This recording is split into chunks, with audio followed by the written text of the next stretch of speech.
Good morning, and thank you very much for joining us. I am Yori Folarin. Former President Olusegun Obasanjo has been at it again.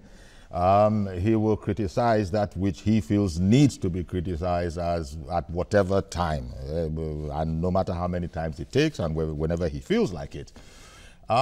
Just talking about the president, the former president, and his penchant for, hard knocks when he feels it's necessary. Somebody was opining that, when you look at it, he's easily the most widely known Nigerian. He has his reputation. But then I then asked the question, okay, but is the respected former president always factual? We'll look at that. And in the context of his having said that constituency projects are simply corruption. Now, that's a pretty heavy hammer blow. The National Assembly people, they don't like it, but they're just going to be grunting, and nothing that can really come out of it. But they have said that we have no further response for the respected former president. We have responded in 2016. He seems to have made a hobby out of bashing the National Assembly, and we have no more to add on the subject. But let's look at the president's assertion, the former president's assertion that constituency projects are no more than corruption. Well, first of all, Dr. Amadili Boyo, thank you very much as always for coming on, public commentator. Thank you very much. Indeed. And Olayinka Ola Daniels, political affairs analyst and legal practitioner. Thank you for coming on as well. Thank you. Baba has been at it again. He's saying it the way he sees it, and I don't think anybody can say he doesn't know what he's talking about, in the sense that he's been there, done that pretty much in so many aspects of our life in Nigeria. In particular, he's been the president, and so he has a very, very good idea of how it works. But the continuing hammering of this, it's something we need in our policy, or is the president, has he just made a hobby of whipping the National Assembly? I would say we need him, because at the end of the day, we have been too quiet. We have been docile. And the National Assembly appears to have taken us for a ride for so long that whenever, well, not just because Obasanjo said it, I'm sure many people must have been saying things like this in their various homes in hushed tones, because the National Assembly is amorphous. Who are you going to talk to? Is it the Senate President or Dogara, the Speaker of the House? You remember just recently they got cars for themselves, Prado Jeeps, for billions, and asked us to strike because the government is reneging on a memorandum of understanding, even the government refused to release the money. Now, when people now see that the country is broke, we're in recession, and the budget of the National Assembly is always completely released. And the police recently also claimed that the budget for the Nigerian police for 2016 was not even up to 40% released. But the National Assembly gets everything they want. They do. And so people tend to wonder, and part of what they get, they don't even say because there's a recession, let's cut down on constituency project. No. Let's cut down on wardrobe allowance. Let's cut down on travels. Now, the National Assembly gets everything in a country where the poverty level is still very poor, health services are poor, universities are going to be closed down for the next many weeks, you don't know. They are getting their money for constituency projects, and the question is, are these projects being audited? Is it being supervised by the federal ministries, or are they contractors awarding the constituency projects to themselves as contractors? If they are giving out constituency projects, are they following due process? And are these projects monitored? Can we see them everywhere? And that's part of the problem, isn't it? When you look at it, Yinka, the National Assembly likes to oversee everybody. Who exactly oversees the National Assembly? And I guess that's a moot question. And God. So, sorry? God. The court. God. No, God Almighty. So this is the problem. So they seem to be doing what they want, and this is where former President Obasanjo probably feels he needs to speak up a bit at what he must perceive as the excesses, because as you know, they've not taken a cut. They've not taken a cut as a result of economic exigencies. The President and Vice President did do a symbolic cut that, look, just to show that we're in tune with what's going on. Not so with the National Assembly. I would say it's a bold development, bold steps by our former president. You see, we talk about democracy, but the truth and the critical truth about it, do we really practice democracy?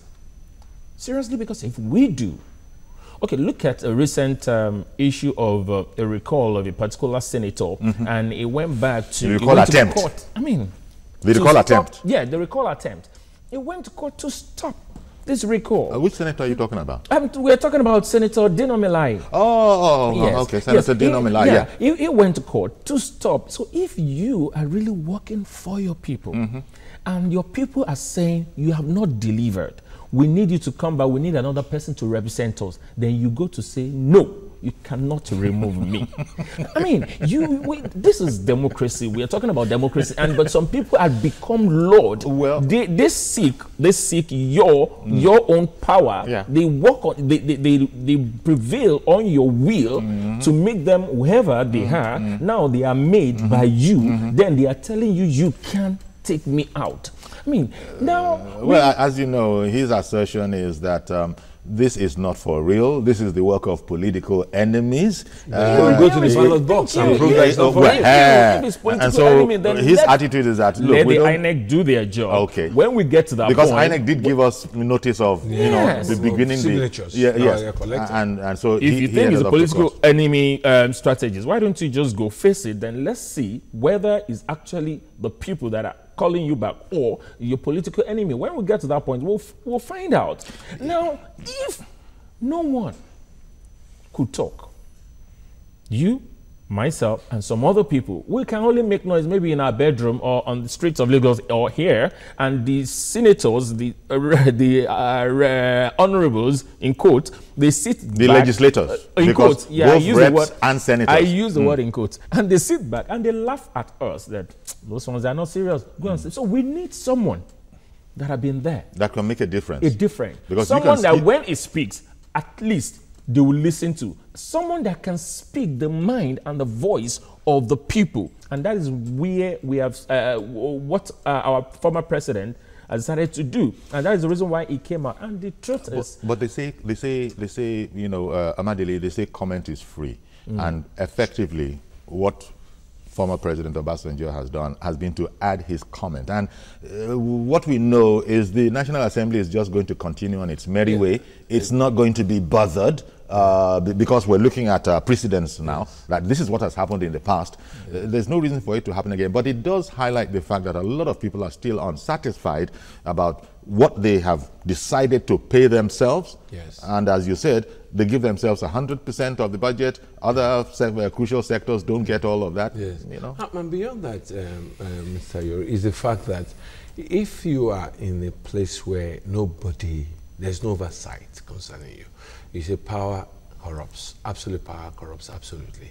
If you're in a place where nobody oversees you, and you are free to be giving, you are giving like 10 million naira, 200 million naira, whatever it is for constituency project, and you get a borehole dug somewhere in your village and put this borehole was dug by honorable this, that, and you now take the photograph that, and then that's constituency project. The question still remains the fact that the people know that they don't have a way to verify and validate these things, and that's why people are worried. Beyond that is that these people campaigned before they got in there. When it's time to go again to campaign, they don't go and show these projects as evidence of their stay in National Assembly. Now, a legislator sits for 180 days. How many times have you heard them querying anybody for not making 180 days? Or maybe that's because everybody does make 180 days. They don't all. We see it on television. We see some scanty houses, scanty seats, and people don't come there. But they collect their allowances. They collect everything collectible. At the end of the day, there is nobody, and I think it's the weakness of the party structures. Democracy is not all about elections. Democracy is beyond elections. Democracy includes justice. Democracy includes even the election that we said. It also includes accountability, transparency, and everything from what we call democracy. If you're in a military rule, you may not be able to question things. In democracy, you should be able to question things. Now, coming back to what you said, what I wanted them to do is to go to the papers and say, look, we budgeted 30 billion for constituency projects. We're asking one of the accounting firms to come and audit these projects and prove Obasanjo to be a liar. And that would be democracy at work. You said, I'm corrupt. Now I'm setting up a judicial commission of inquiry to look into the constituency projects and the amount allocated to it. And this thing comes, a white paper is published and vindicates them. What else do you need again? Indeed. So instead of saying Obasanjo is a liar, go to court and sue Obasanjo for libel. Well, if they dare. Because the man no, probably has no immunity. No, he doesn't. But you know, people can defend themselves. You know, and Lord knows what he'll defend himself with. So you understand? That was what I meant with that snide remark about if they dare. You know, because it doesn't make sense. Sir, why do you think they are not able to come out with facts? Because you said, they said, oh, in 2016, we gave them an answer. We're not giving anyone an answer. Why can't they come up at the end of the year with an audited account of the National Assembly? Well, again, they should have their ear to the ground. And if this seems to be what the citizenry wants, how they haven't heard it, them all being politicians and keeping an ear close to the ground, that eludes me. But maybe you have some sort of idea as to some sort of an idea as to what is going on. Because again, I'm at this point about they usually get their budget in full. I recall that be the case, the one is sacrosanct, nobody touches them.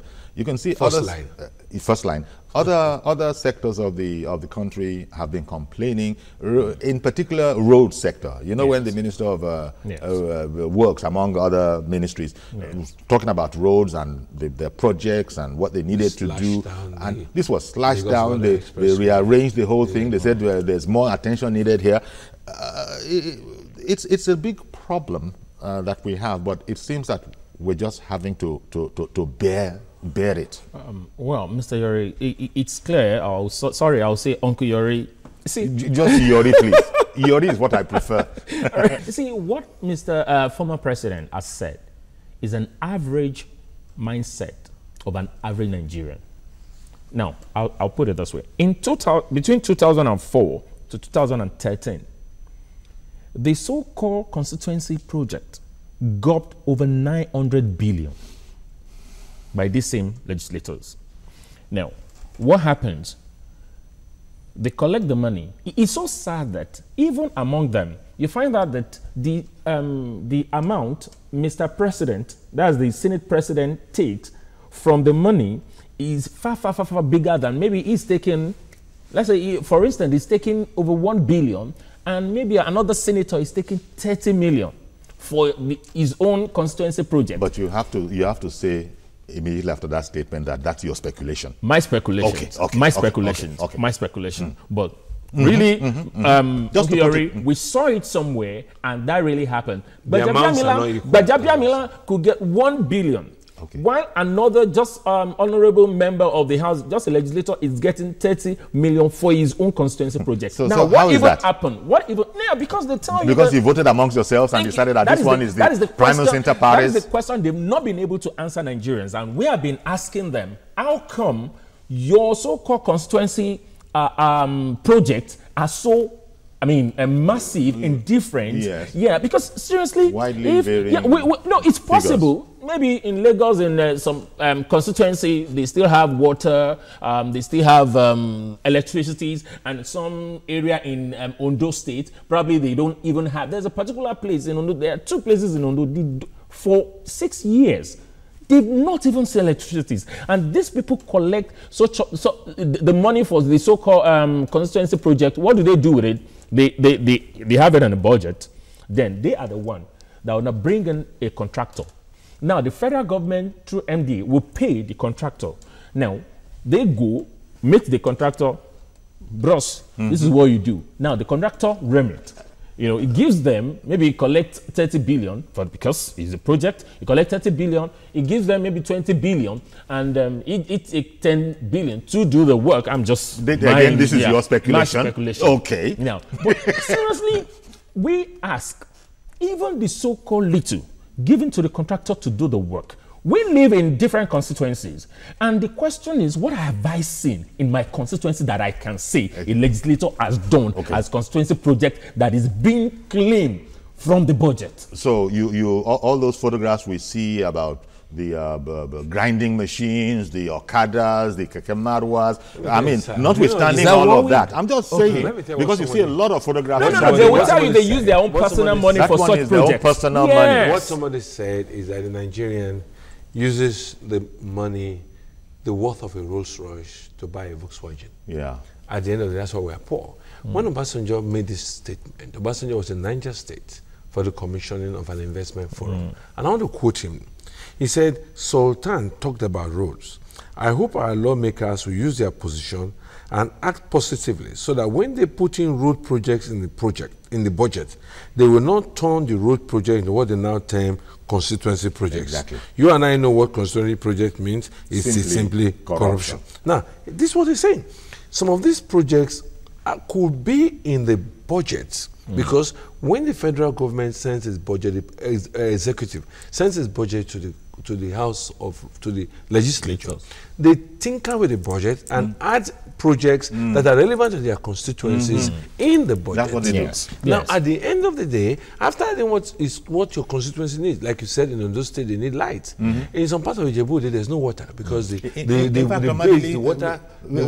getting water. As you remember, Amadile, this particularly happened to the Ministry of Works and the elaborate plans and supporting documents for the road networks that they need to immediately address. And those guys in the National Assembly, in spite of all the supporting proof and evidence and documentation, took it apart and made it virtually unworkable. You know, you remember it became something of a spat between them. Yes. And that's why they got angry with the Honorable Minister of Works, Housing and Power. You know, now, if you're now going into my budget, you slash off maybe Lagos by the Expressway, and then you want to give water to Ijebu-Ode, and then now the Honorable Legislator from Ijebu-Ode has water as his constituency project at the same time.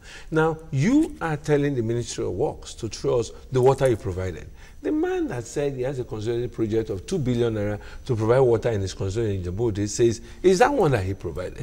So that's what Obasanjo is trying to say. That not that after we have put rules in the project, you go and collect money for constituency project again. If you have the right, you are a lawmaker. The part of lawmaking is enacting the budget, turning the budget from a promise into a law, making the budget a law. Now, if you have looked at the budget and you said, look, I'm from this place, we don't have this here, please put this in the budget. That's already a constituency project.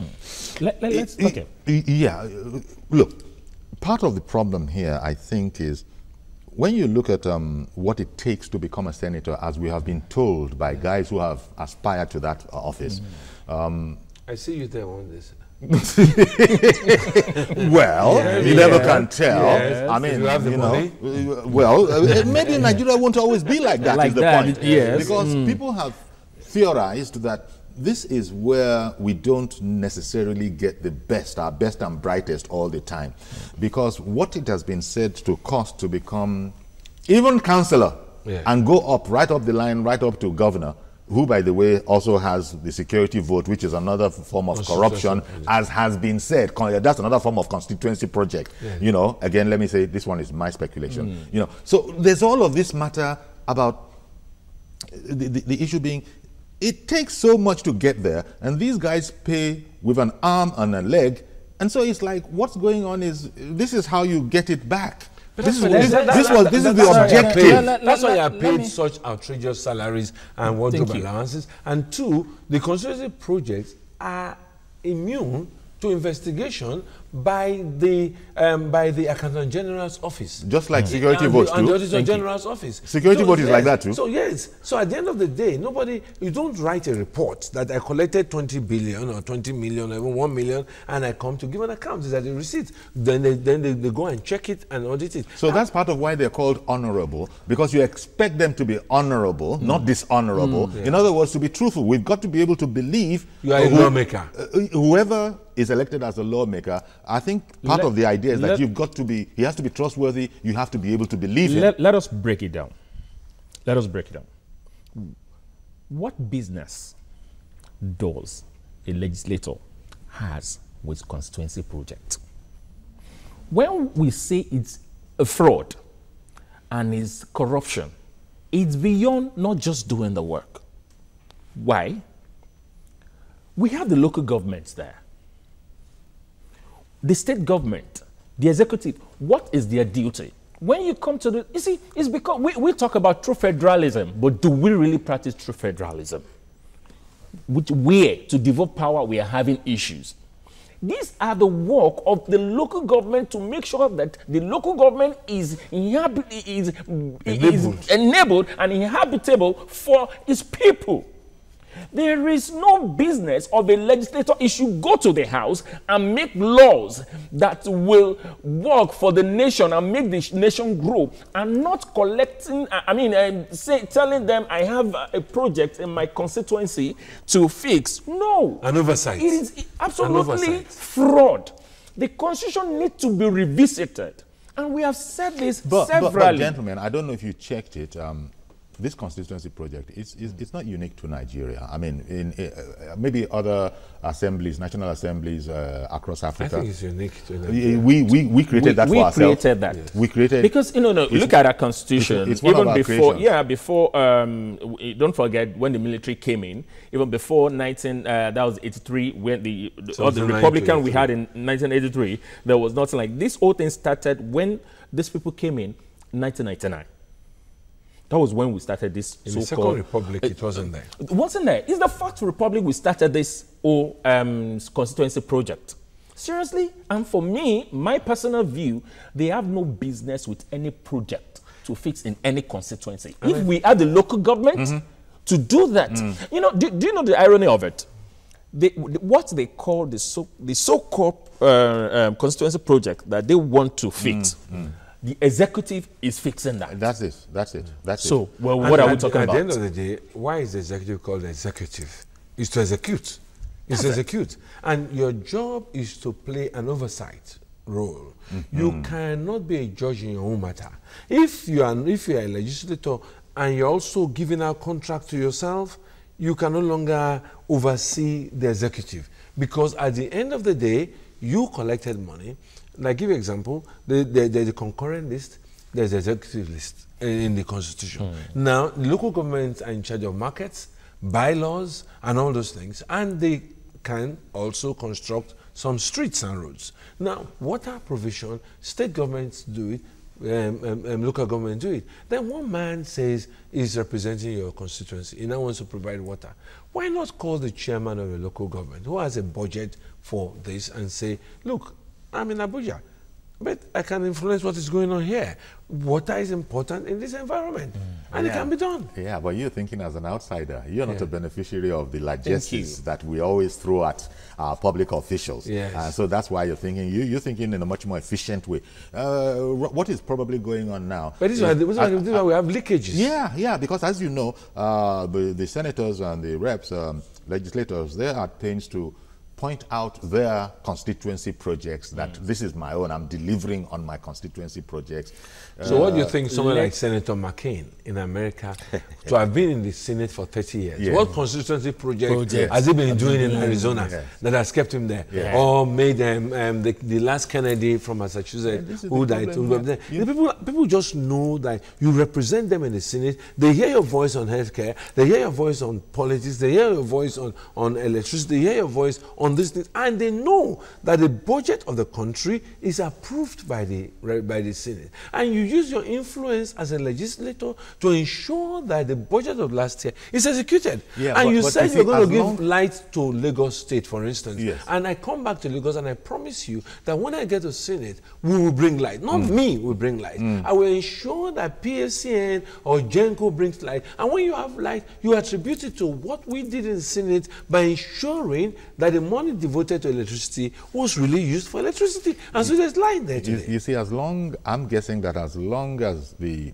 present structure for getting into office exists, where we've been told that senators, I don't know if it's true or not, if you really are serious about becoming a senator, you've got to have maybe 500 million naira at least in a kitty somewhere. There are those who even say that, well, what do you know? It's more than that. But in as long as people actually look, who regularly, and we want an appreciable number, which bunch of Nigerians are you going to find that can come up with a base level of 500,000? I mean, 500 million naira, $500 billion naira to seek elective office. There are those who would say that, well, with adjustments for inflation and all of that kind of thing, it's probably closer to 1 billion naira. Now, this is going to throw forward only certain people as serious candidates.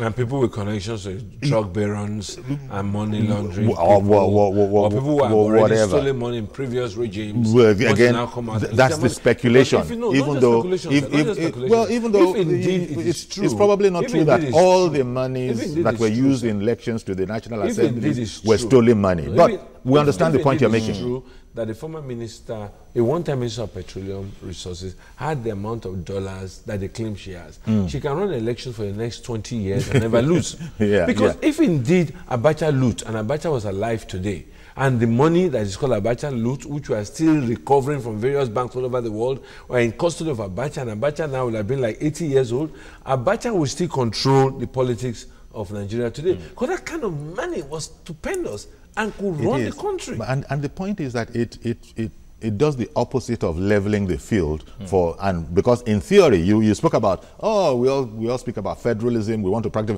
practice federalism. The field is not level because people who don't have that crazy kind of money for that kind of a purpose are not in there anymore. And it might well be that these are precisely the kind of people we need, the people who can't really afford to get in there. So you have legislative houses that by and large, maybe not wholly, but by and large are depending on the depth of their pockets, of the pockets of the occupants, rather than ideological commitment or a passion for change or a passion for development, human development. Those things are secondary. They sort of learn that once they've got into, once they locate where their seat is what I would theorize. But don't forget, at the end of the day, these people look at the executive too.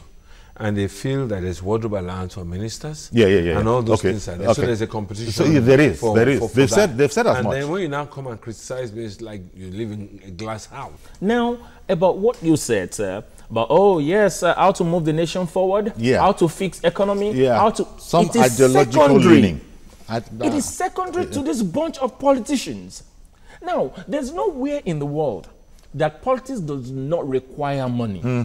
Because you will campaign, you move from one place to one place. You do fundraising. You do fundraising. You do fundraising. And there are rules about that as well. Thank you. Which are observed in their breach locally. Very well. But this part of the world, that's not a picture here. What we have here is money laundering. What we have here is, like you said, drug baron and people getting money up. Because seriously, if somebody work a Dangote will not come and say he wants to become a senator. There's nothing he's going to pick there. A Dangote will face his business and make sure that money comes again and again and again, invest and make more money, and he'll be running things and will be in charge of the economy. That's the truth. But those guys, they don't care about Nigerian economy. They don't care about electricity. They don't care about water. They only care about their pocket and what they are going to get into their pocket. It might well be so, but I'd just like to amend that, again, we can't assume that drug money is flowing into the elective process of legislators. It's just that because the amount is stupendous is why people say that, where is it coming from? You can never tell. You can never be too sure. Former President Obasanjo made a statement. He said, do you expect a Saraki to leave politics for you? He said, no. He was talking to the youth. He said, you will have to go and take it by force. Well, exactly. Now, we need to get to a point, like he said, we need to get to a point that with all your money, if you are not qualified, you are not going anywhere. Well, that is the big step. That's where we'll get to. I don't know when. It's probably not going to be overnight. Because unfortunately, in Nigeria, money still speaks. We'll take a break. Let's take a break. We'll be right back. Please don't go anywhere.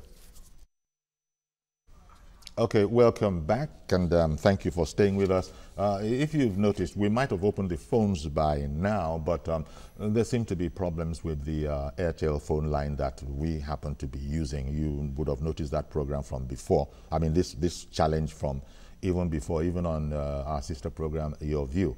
So the engineers are battling with it. Maybe they've gotten in touch with Airtel. I don't know. We'll see if we can get anything in before the end of the program, but perhaps you shouldn't hold your breath. Now, going back to the challenge we have on our hands, we're stuck with legislators. They are paid a king's ransom. Maybe that's just seeing it from my point of view. They will say it's because you don't have money is why you think of it like this. This money is not even enough. Maybe some of them are going on like that. But the former president has called them in the past unarmed robbers. Unarmed robbers. There's armed robbery, but this one he said they are unarmed robbers. So he's given them very, very short shrift. That's for him. I think he probably speaks for most people, you know, along the line, because what you see is ostentatious consumption, living. You spoke about the jeeps. The whole attitude is one of graduation pictures in Facebook. Of the siblings, of the children are graduating when there are no schools, schools university on strike. You go to Oxford with your wife and you show your daughter's graduation. Well, be that as it may, a lot of us are also involved in the same thing. We are not on their level. We are not on the same level. We also have children in universities abroad. Those are living in glass houses, should not throw. Oh, okay. If you have put yourself in a public domain, your life becomes a public issue. You have a certain responsibility. Yes, you have a certain responsibility to also be very, very, what's the right word now? Very, I mean, respect your position. In other words, you're wanting these Nigerian politicians to be like Mualimu, Abi? Like Mualimo. Yes. Like in Yerere, who everybody saw that this man is all he has. Yes. So the focus for him wasn't his own personal aggrandizement and development. Ethical revolution. We have to now realize that public servant means you are serving. You are a servant. You are not a lord. That's why we're a republic. We are not a dominion or a kingdom. The King of England, the Queen of England could do without going to work and still have a lot of properties in West End and wonderful places all around the world. She's a queen. She's a king. This is their dominions. Now, this is a republic where you must have made your name and your money in private sector, public service over the years, and you want to now serve. That's why the age is not 15. You don't leave university and want to become president. You have worked, you have been in the professions, you have as we have found, you have actualized. You want to now give back to society. But you don't go there to collect from society. You go there to give back to society. But people are going there now. Okay, if you decide to be a Reverend Father, for instance, you decide to take a vow of celibacy. You wonder who sent you. Once you have decided to do that, then your life is under the radar. We shouldn't see you married. You shouldn't have children. This is what you decide to do. You decide to go to public service. You decide to serve. But you said that they are also keeping an eye on other arms. Yeah. They're looking at the governors and seeing that those ones are enjoying. They're looking at the executive and seeing that, you people are not living in penury. Yeah. So why is it only us? And then they are in the enviable position of being able to make rules for themselves. That's why being able to make rules for themselves. That is talking now. You remember that was when Ghana Must Go became popular, where some bills could not go through. True. And we now heard that it's called family affairs. A family affair. Suddenly you find out that party members that were not in line before, the next day they just come banters. Everybody's smiling, but Ba is taking care of us as well. That's what he said then. Although it is not an illegal, this whole matter of lobbying is a veritable institution. It's not illegal, but that which might go for lobbying in these parts, I'm not sure if they would fit into the technical definition of lobbying. Lobbying is a big industry, even over there. Everywhere in the world. But so they. We just thought we should point that out. Yeah, everywhere in the world. That there is legitimate lobbying. But whether what is going on and the Ghana Must Go badge qualify for lobbying is not qualify. They cannot qualify for lobbying. Don't say that. No. Wait, hold on. Explain myself? No. I will explain. I know where you're going, but let me hear why you... Don't say it's not qualified. You see, there are different parts of the world where their culture. So Nigerians... Our leaders, this is what they call lobby. Yeah. It's different from the lobby we know. I've heard it said before that democracy is what it is, but it will be different from society to society. The way a certain society, a country sees democracy is not necessarily the way another society. For instance, it's part of democracy that gays have their rights and that gays can marry. That's the democracy over there. Of course, it's unacceptable here. That's just a wild example to illustrate the point. That different strokes for different folks. Even the world talking democracy. Lobby and get your bills passed. Yes. You do it intellectually. You go and campaign. I know the Americans talking about the healthcare bill. People went back to their constituencies, town hall meeting I held. And you now say, but when you call legislators in and say, look, I want you to vote for this thing, take 200 million naira each. No. Then that's no longer lobbying. That's not lobbying. No. That's buying their conscience. But that's not lobbying. But I think Yinka wants to come in here. Are you talking about people that don't even understand what you're talking about? You bring a letter. No, that's too much. No, We can't have a distinguished senator or an honorable member and they don't know what the issues are. I know a cobbler that is a member of the House of Reps. I know a cobbler that is a member of the House of Reps today. Now you take a letter to such person. But cobbler is a noble profession. No, I don't have a problem. Okay, maybe because I think I refined. How about those shoemaker? I mean, Versace. So Versace can't be in his National Assembly now. No. Don't let me go that way. Don't let me. I think I refined it. I think we are buy a bandmate. You don't know who is Versace. You don't know who is all. Or Dr. Martens. Roadside cobbler. But how would a road? Look! How can a roadside cobbler win an election? Thank you. In Nigeria, that is what some politicians are doing. If you're able to play your grassroots politics well in your community and you become popular in your community, and they know that you have the will of people, and you're ready to submit to them, I'm telling you, you will get there. Probably. Yeah. You will. I know someone that as long as you are approved by a certain by the hierarchy of the party. You will get there. Now, someone like that. We watch live presentations. Yes, live sessions, and we see what happens. And those are the senators. And we are trying to use those pictures to gauge the quality of our representation at the National Assembly. Do you understand, sir? No, those are the people you want to lobby by just explaining things to them, how we're going to move the nation forward without bringing the Ghana must go. Yes, maybe I will agree with you in the basis of the fact that our culture also encourages gifts. You know, you want to go and see an Oba. Yeah. They say you don't go. You buy domicile. I tell you, you know, you must first of all throw water in the front. You send gifts. You know, you want to take somebody's daughter as a wife. You first go and visit with so much, and you've not talked. You put down kola nuts. You put down. So maybe our culture too has a way of having encouraged over the years this kind of thing. So people don't see it again. And then beyond that, when you are sent there by your people, as it were, they expect you to take care of them during Salah, Christmas holidays. You don't come back there and say, I'm broke. How can you be broke? It's we didn't send you there. That guy in the other village, is not your mate? The practice might be dying down, but you just reminded me there. The practice might be dying down, but even governors, they used to, on occasion, special occasions, send Salah gifts. And on the Ganifa when he rejected his cows. You remember that? Yes. So maybe that's not so popular. Yeah, but it's not even in the north. I have lived and worked in the north where it is part of it. Because in fact, it is. If you remember, if you read the papers during the Ramadan, governors governors provided money for people to break their fasts. Yeah. Are you getting it? Yeah. And it was legitimately done. We're not talking about religion here. So legitimately done. The House of Assembly approved an amount to be used for those that can't afford it. What about where people are giving money to marry in some parts of the north? Yeah. They're even giving money to marry. So we are the Chinese are doing that. No, let me defend them. The Chinese are even doing that.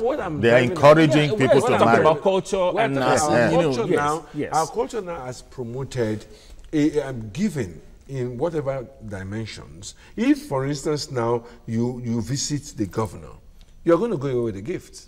Okay.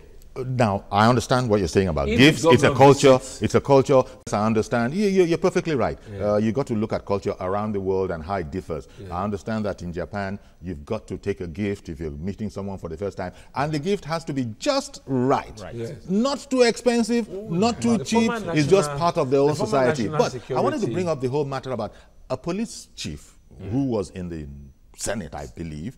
Remember, has commented that at one time, not that he was the most favorite of all his colleagues at the time for saying so, but he had said that I can see in this hallowed chamber criminals, people that I was busy chasing when I was in office. Now we're sitting down and we're all level. Where I can see what he mentioned, all sorts of undesirables. And that he, as a police officer, well, now a former police officer, can see some of those guys here. So that's a problem. Of course, you know, they have immunity, even if it isn't, written or true immunity. No, the fact that you're a respected member of the National Assembly, nobody's going to talk to you. But it feeds back into the system that the quality of representation that gets through is probably part of the problem that we have, that President Obasanjo is speaking about, that he has in a different time called them unarmed robbers, and now he's calling the Constituency project nothing but corruption. So the only people that can fix that is the National Assembly himself. And what do they say? They've already responded by saying that we're not going to respond to the former president. The National Assembly are not ready to reduce the money they are collecting. They're not going to do anything about their budget. They're not going to do anything about those constituency projects. But for how long? They are not going to do anything. That is the reason why. That is the reason why a set of people entirely will have to take charge and take that thing from them.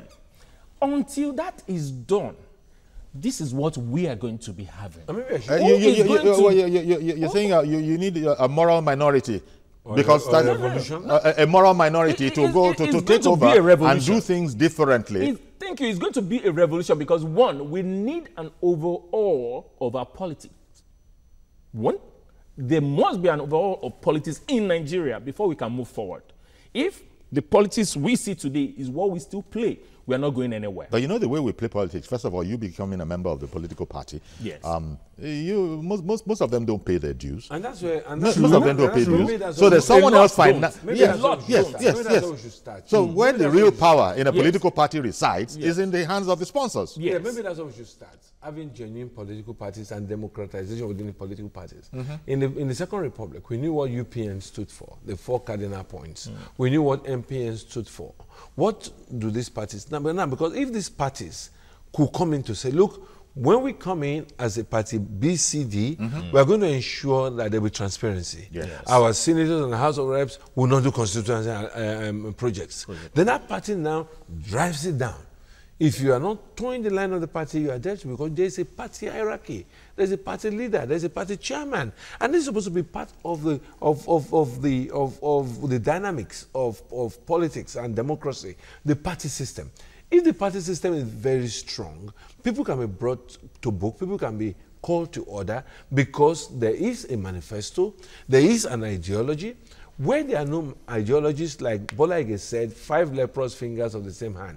You know, where they're all, that's why it's possible to be in PDP today and be in APC tomorrow and be in any party tomorrow, and you're still remaining the same person. But if there's in those days, if you move from MPN to UPN, people will ask you what happened. Yeah, exactly. What happened? Because they were thought to be radically different in orientation. Yes. But do you know it's getting worse?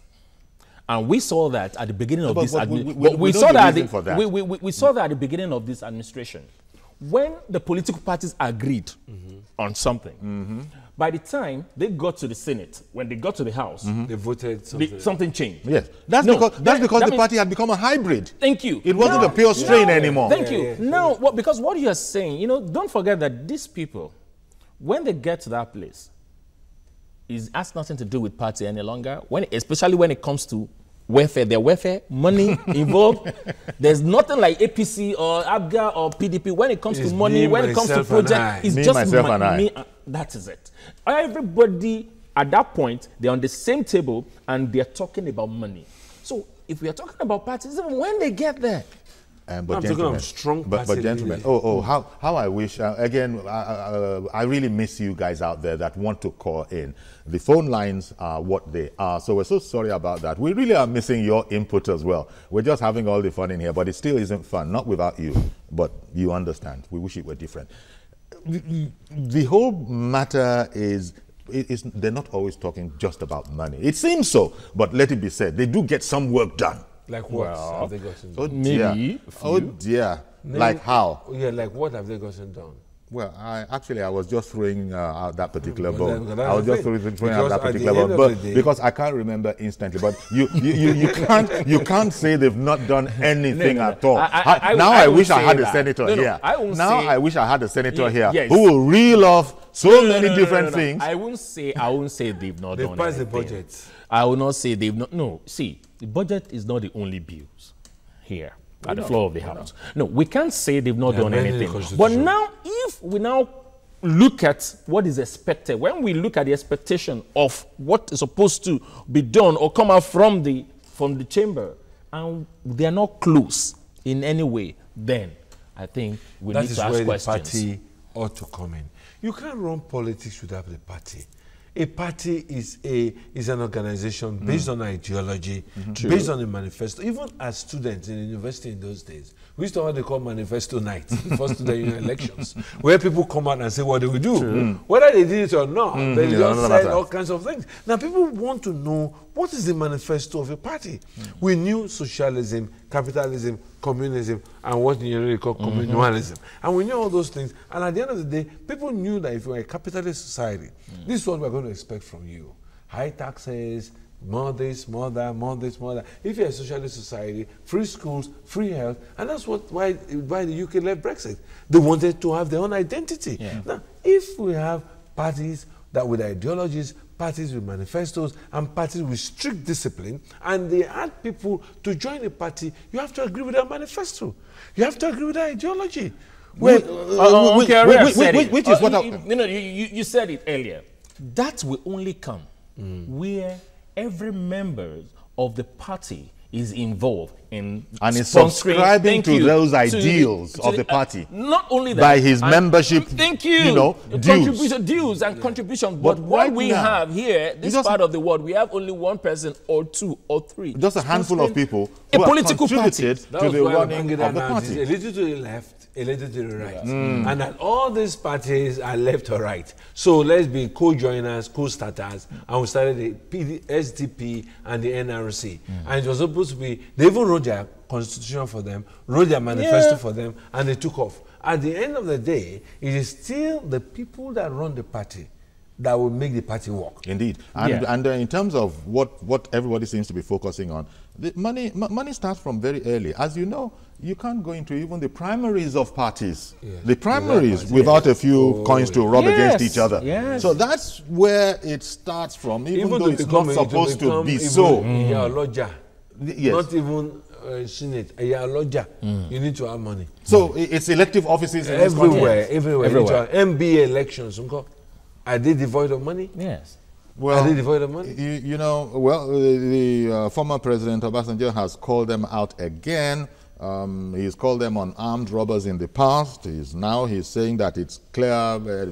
He made the statement as if everybody knows. The matter was constituency projects, simply corruption. So that's pretty damning and indicting. But then again, they are not surprised. They seem to be saying that, well, that's your worst. That's what the former president. Well, apparently, they didn't go as far, but we're not going to say anything back to the former president. Silence is the best answer. He knows what we think about this matter. They are denying it, but it's out there. And maybe they'll yield, because nobody can force them. There's no oversight there. They do what they want because they make their own rules. Nobody can say, no, we're not going to approve that. They approve it themselves. So I guess we're stuck for the time being. The Office of the Auditor General, the Office of the Accountant General can step in. Even the Attorney General can decide to investigate. Okay. Again, those are they can investigate. But even if the bill is on the table of the president, and the president even refused to sign the bill, if the bill is not dead, this bill will frustrate. I'm talking about ICPC. I'm They can't do talking about- anything. okay. They are not lawmakers. Okay, gentlemen, They are not we've lawmakers. completely run out of time. Thank you very, very much, Olayinka Ola-Daniels, lawyer and political analyst, political affairs analyst, and Dr. Madeli Boyo, public affairs analyst and medical practitioner. Thank you very much, gentlemen, for coming on.